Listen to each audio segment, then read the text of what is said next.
a hot second and get around this truck.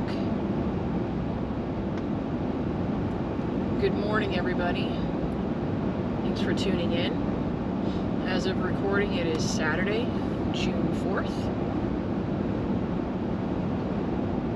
And I am on my way to San Antonio. And I wanted to do a quick vlog whilst traveling this morning. There was some news recently going on. There was a pretty massive Texas-wide manhunt going on. I guess it could have been even an international manhunt, considering we're so close to the border. But a man by the name of Gonzalo Lopez on May 12th escaped his prison bus and has been on the run. So not quite a full month. But this individual, Mr. Lopez, was convicted of capital murder in Hidalgo County, where I live. And he was serving time in a prison, I believe, in maybe Centerville. No, maybe Centerville's where he escaped. But he was serving time in a prison between Houston and Dallas. If you know anything about Texas, the state of Texas is so large. It's a several-hour drive, just from Houston to Dallas. It's not a quick jaunt by any means. But he was in this prison bus, I believe, with 12 other inmates who were on their way to Huntsville, I believe, to receive medical treatment. Like, they had medical doctor's appointments. And he managed to get out of his cuffs, get out of his shackles, and get into the driver compartment of the bus, and he stabbed the driver.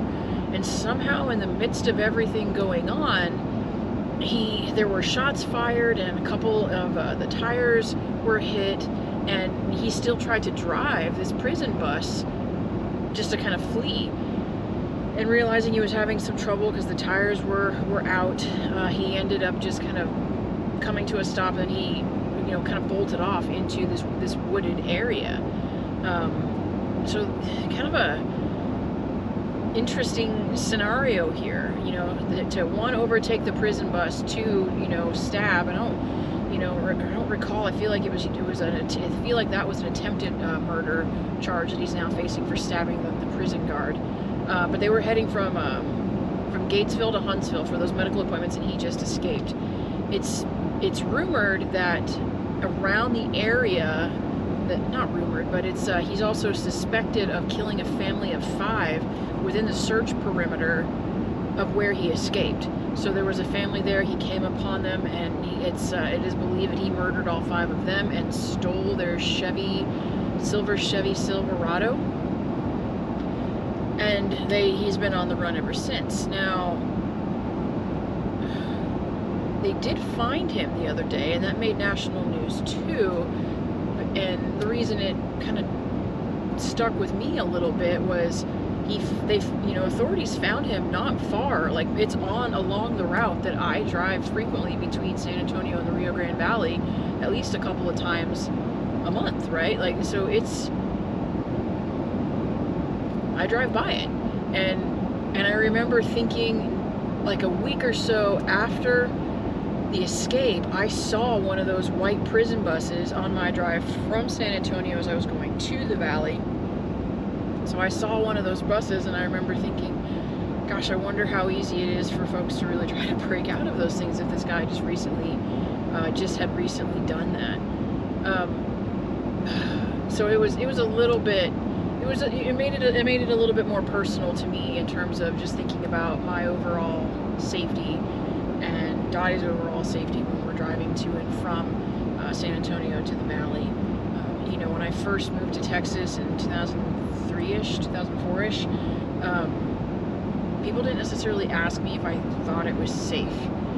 When I moved to the Rio Grande Valley in 2017 for my job, people immediately, and multiple people, asked me, gosh, are you sure that's a good idea? Is it safe?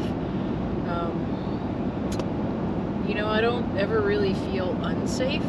I think maybe more this situation reminded me of how important it is to keep my head on a swivel and recognize that there's going to be good people and people with ill intent just absolutely everywhere, and You just have to know that and keep your head on a swivel and treat people, you know, right, and then just go about your day and be on the lookout for things, right?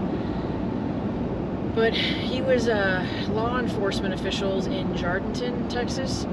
It is southwest of a little bit southwest of San Antonio. It's actually still within the San Antonio metropolitan district in a sense. So Jourdanton, Pleasanton, and these two are right along the highway that I take in order to get to and from San Antonio in the valley. So it was Jourdanton's kind of a small place, right? I think it's less than 4,000 residents, but it's, you know, still considered to be part of the San Antonio metropolitan area. And until recently, and I had to do some digging on this, until recently, you know, nothing serious, I think, you know, in terms of a crime perspective, happened in Jourdanton, Texas. Pleasanton, I've read about, there were a few things that were in Pleasanton. I would say it's probably about 10 minutes away from Jourdanton. Pleasanton, I've read a few other crime incidents coming out of, but not necessarily the city of just less than 4,000 people who were, you know, it's a community. It's a community, a small community that's probably a really tight community that made national news because someone who is suspected of doing some really heinous things called their you know, small town a hideout for a little while. We don't really know how long Mr. Lopez was there. I kind of wondered if he was making his way down or back to Hidalgo County, to the Rio Grande Valley, if that's where he had committed this other capital murder. You know, but I was reading some statistics not that long ago about crime in Texas and border town safety, and where I live in McAllen, it's one of the safest border towns in general. And, you know, it's a little bit different from, say, like in El Paso, that, you know, we have Reynosa, which is right across the border, and there's some, you know, shady things that go on there. But El Paso, Guanajuato, you know, Brownsville, and Matamoros, crime is there, but I've never felt unsafe. I've chatted with a few people in my neighborhood. I live in a neighborhood in a gated community, and it's 60 to 70% law enforcement that live in that neighborhood. And my old neighbor, he's moved on to Houston now. He was in the FBI. You know, we would stand outside and kind of just over the backyard fence chat a little bit. And there were times when he mentioned certain things going on in the community. And he honestly said, though, Kim, you really don't have to worry too much. McAllen is really safe.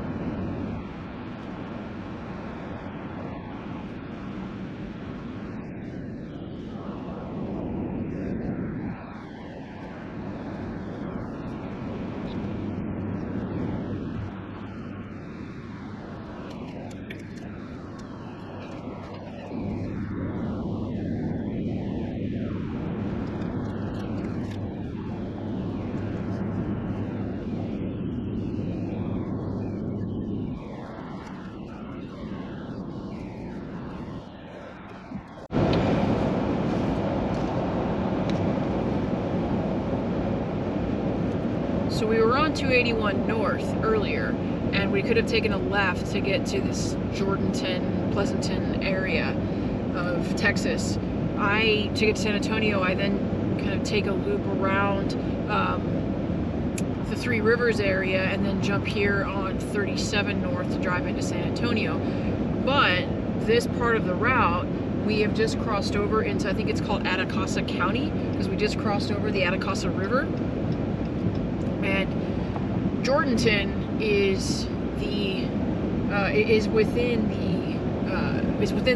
resides within that county. So Jourdanton is within Atacama County. So we are getting pretty close here to the stretch of area that I wanted to highlight.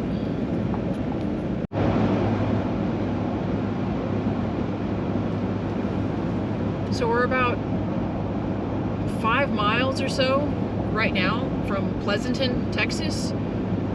It sits just off the highway here. And then, so Pleasanton is about 5 miles or so to, as I'm driving, my left, so it's going to be towards the west. And then that Jourdanton is about 10 miles or so from there.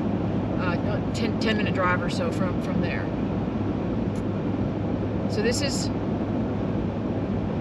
the road I would have been, like this highway, 37, like getting to San Antonio. I envision Mr. Lopez having taken like I-10 from Houston, the Huntsville area, like get to Huntsville, get to Houston, take I-10 to get to San Antonio, and kind of, you know, then get on 37 south to work his way south, because then he would have found, if he was coming back to the valley, it would have been 37 to 281 to get back to the valley.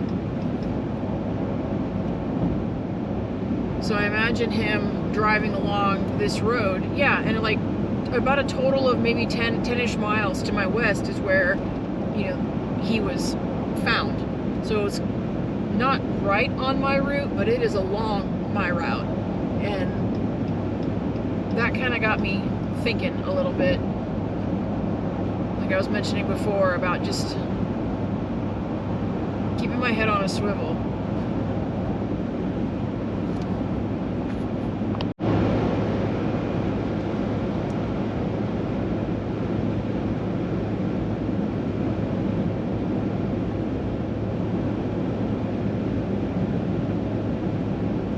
Pleasanton, 1.5 miles to my exit.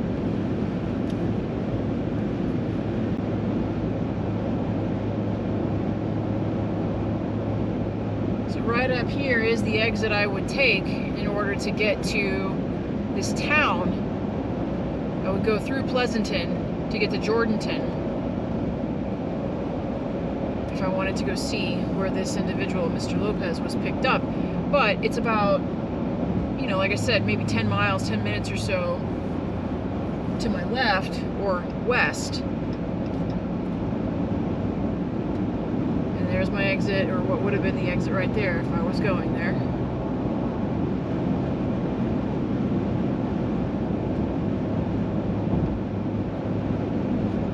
Hey there.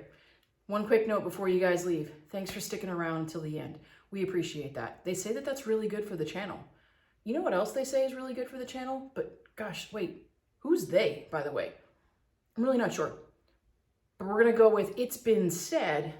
Yeah, we're gonna go with that. It's been said that hitting that like and subscribe, as well as sticking around to the end, is apparently really good for the channel. Thanks so much for that. And remember, until next time, be sure to live life outside of the work that you do.